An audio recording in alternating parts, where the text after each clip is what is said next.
In a version of Earth where giant monsters known as Titans fight often, King Kong is living in a place called the Hollow Earth.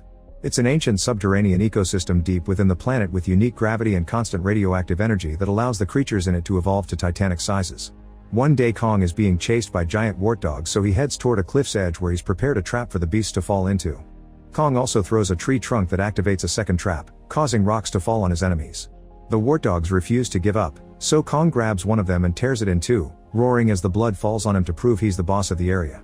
Terrified, the wart dogs run away. Afterward, Kong washes himself in the waterfall and eats the enemy he killed, growling in pain when he discovers he has a bad tooth.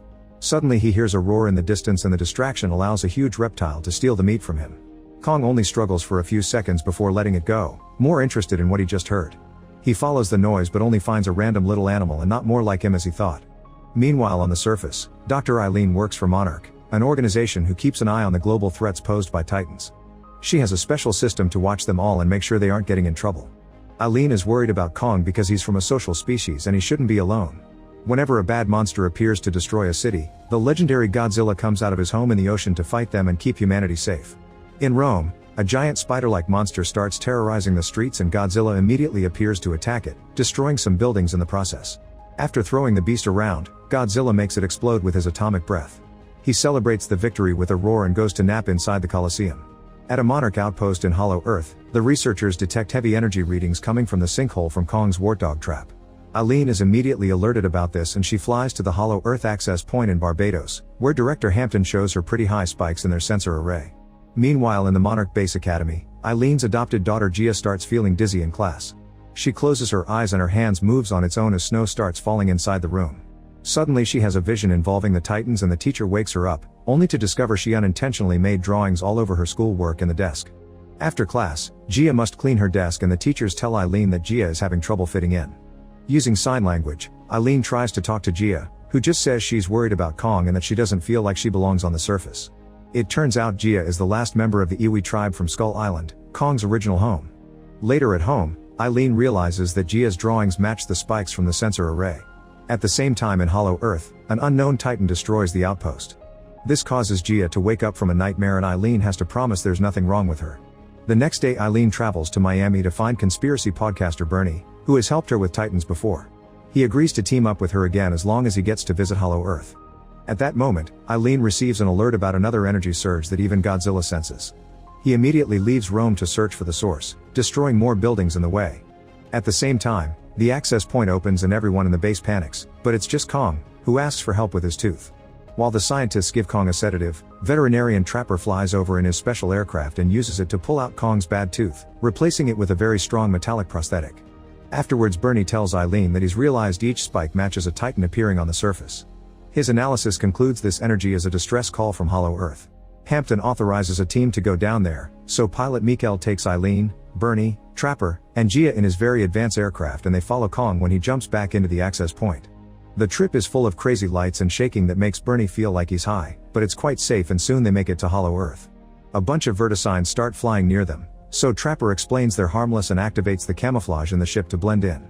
Meanwhile, a Monarch team rushes to France, where a nuclear power plant is on fire. The soldiers find giant paw prints nearby and discover Godzilla is there absorbing all the radiation to charge himself up. As his body starts to glow, Monarch jets fly in to try to stop him, but Godzilla swats at them before bringing them down by expelling blue energy. Hampton informs Eileen that Godzilla is clearly preparing for something, but the connection soon ends because of the energy in Hollow Earth. Eileen's team reaches the Monarch outpost and is devastated to find all the scientists dead and the building absolutely destroyed. There's a bloody paw print on the stone walls that doesn't belong to Kong, and Trapper says it's a call for war. They find an unbroken security camera and hope they can get answers from it. Elsewhere, Kong gets his axe before jumping into the sinkhole he created the other day. He finds a bunch of glowing crystals but also the bones of creatures like him. After hearing some roars in the distance, he crosses a waterfall and discovers an uncharted subterranean realm. A shadow begins moving toward him and he meets a young primate named Suko. Kong tries to approach him peacefully, but Suko bites his hand and summons more apes to attack. They tackle Kong and quickly disarm him to then use his own axe against him, but Kong is still stronger and easily pushes them away. When Suko jumps on Kong's face, he grabs him and uses him as a club to beat up the other apes. As they fight, one of the apes almost falls off a cliff, but Kong grabs him and pulls him up to safety. However, the ungrateful ape tries to stab Kong with a bone dagger, so Kong kicks him off the cliff. The final ape tries to run away in fear and Kong throws a rock at it before it leaves. Afterward, Kong roars at Suko to establish dominance and asks where the blade comes from, so Suko becomes his guide. Eventually Suko brings Kong to a watering hole to have a drink while acting suspicious. Suddenly a gigantic serpent monster comes out of the water and attacks Kong, trapping him with its long body to squeeze him. Suko immediately runs away, but suddenly the axe blocks his way. It turns out Kong easily decapitated the monster. Then he takes a break to eat the serpent and even shares it with Suko, who is surprised that he's being fed after leading Kong to a trap. In the aircraft, Eileen accesses the security footage and discovers an ape destroyed the outpost. Suddenly an energy surge causes their ship to start going down, but thankfully Mikkel regains control just in time. Gia can sense where the surge came from, so they land the ship and follow her directions through the jungle. Trapper starts smelling something weird and says they should turn around, but Mikkel ignores him and announces he's in charge. At that moment a tree creature eats him whole and the group runs away. Eileen tries calling for help but her device isn't working. After wandering around for a while, Gia finds some old ruins that seem to belong to the Iwi tribe. There's a big structure at the back with a decoration of Mothra, the queen of the monsters. A glowing bug suddenly lies on a triangle on the wall, so Gia presses it and causes water to come out. They follow it through the structure and find an organic protective veil. When Trapper touches it, it starts glowing and Gia opens it to reveal the subterranean realm. In Spain, people run in panic as a charged-up Godzilla crosses the city and returns to the ocean. A Monarch submarine tracks his trajectory and deduces he's going to the Arctic Ocean where a very aggressive titan called Tiamat lives. The researchers determine that if Godzilla kills Tiamat, he will become supercharged. A few hours later, the Monarch submarine reaches Tiamat's domain and notices the titan's energy is distorting their radar. Suddenly a light brightens the area. It's Godzilla's atomic breath, which is causing some serious damage to the submarine while destroying a layer of ice to wake up the other titan. Tiamat quickly comes out glowing magenta and uses its body to trap Godzilla, who retaliates by biting a chunk of its flesh. Tiamat immediately bites back and Godzilla starts to charge up by absorbing its energy, causing an atomic beam that even reaches the surface. The mighty Tiamat becomes sushi and Godzilla enters its lair, where it rests as it absorbs all the energy in the area. Back to Eileen's team, they hear a noise and suddenly get surrounded by warriors with spears. However, they also recognize Gia and decide to take the group with them. They reach a glowing cave and realize this is an entire Iwi civilization, who communicate with each other through telepathy. On the ceiling they notice various vortex portals, which could potentially take them all over Earth. The leader of the tribe touches Gia's hands and they both share memories. The leader shows Gia the life of the tribe and in return Gia shows her life on the surface. The leader is pleased and orders her guards to let the rest of the team go. The group is taken to a crystal formation and Eileen realizes that the distress signal came from here. They send it with the big crystal to warn Godzilla about an incoming danger. Further into the Iwi's temple, some special water is poured to light up the place, revealing the Iwi history on the walls which Eileen translates. Long ago, the great apes were humanity's protectors, but a ruthless leader known as the Scar King led an army of apes to try and attack the surface world in a war against Godzilla and his species. Godzilla stepped in and trapped the Scar King and his army in Hollow Earth to prevent them from attacking again. However, this danger will come back and Godzilla is now charging for it. Only a direct descendant of the Iwi will be able to reawaken Queen Mothra to bring back peace. Meanwhile, Kong follows Suko on a bridge made of bones and enters a very hot area where he's shocked to discover other great apes being held as slaves and forced into hard labor. When a guard punishes a worker, Kong comes to help and earns the guard's fury. Kong just punches the ape down and demands to see the monster in charge. At that moment the Scar King comes out and sees King's metal tooth, so all the apes laugh at him. Then Scar King tries to punish Suko for bringing Kong, only for the worker from before to defend him. The Scar King kicks the ape into a pit of lava and Kong roars to complain. A fight ensues with Kong using his axe while Scar King uses a whip made from another titan's spine.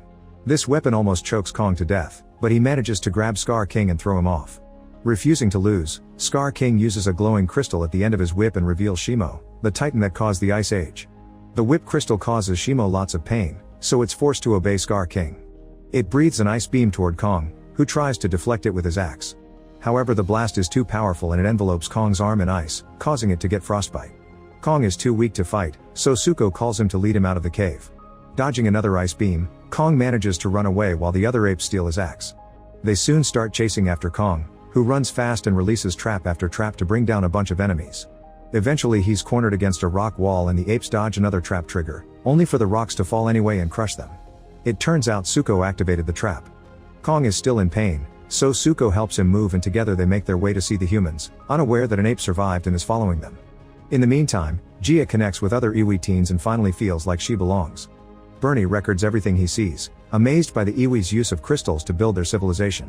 Suddenly a horn alarm wails and the Iwi rush to open the veil, finding Kong with his wounded arm. This is seen by the enemy ape, who immediately leaves to report to its boss. Scar King gathers an army and leads them while riding Shimo, ready to start an invasion while Zuko sees them from afar. In the Arctic, Godzilla awakens and breaks the ice, showing its new magenta glow. Back to Kong, he's too weak and falls to the ground, so Gia tries to tell him they'll take care of him.